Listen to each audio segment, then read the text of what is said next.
আমি মনে করি একটি মানুষ মানে একটি গাছ, একটি পরিবার মানে 5টি গাছ।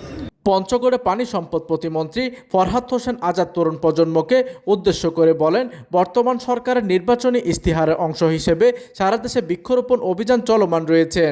বর্তমান সরকার 5 বছরে 25 কোটি বৃক্ষরোপণের পরিকল্পনা হাতে নিয়েছে। এই কারণে সবাইকে একটি করে বৃক্ষরোপণ করতে আহ্বান জানান। শুক্রবার সকালে পঞ্চগড় সরকারি অডিটোরিয়াম চত্বরে 10 দিনব্যাপী বৃক্ষরোপণ অভিযান ও বৃক্ষমেলা উদ্বোধন শেষে তিনি এসব কথা বলেন। জেলা প্রশাসন ও বন বিভাগের যৌথ আয়োজনে মেলার উদ্বোধন শেষে সরকারি অডিটোরিয়াম আলোচনা সভার আয়োজন করা হয়। এর আগে জেলা প্রশাসকের কার্যালয় চত্বর থেকে একটি র্যালি বের করা হয়।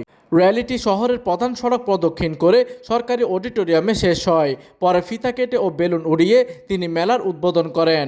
এই সময় জেলা প্রশাসক সুক্রিয়া পারভিন, পুলিশ সুপার আবু সাইম, জেলা বিএনপির আহ্বায়ক জাহিরুল ইসলাম কাচ্চু, জেলা জজ আদালতের পিপি মির্জা নাজমুল ইসলাম কাজল সহ বিভিন্ন সরকারি বেসরকারি প্রতিষ্ঠানের কর্মকর্তা, শিক্ষা প্রতিষ্ঠানের শিক্ষক শিক্ষার্থীরা অংশ নেন।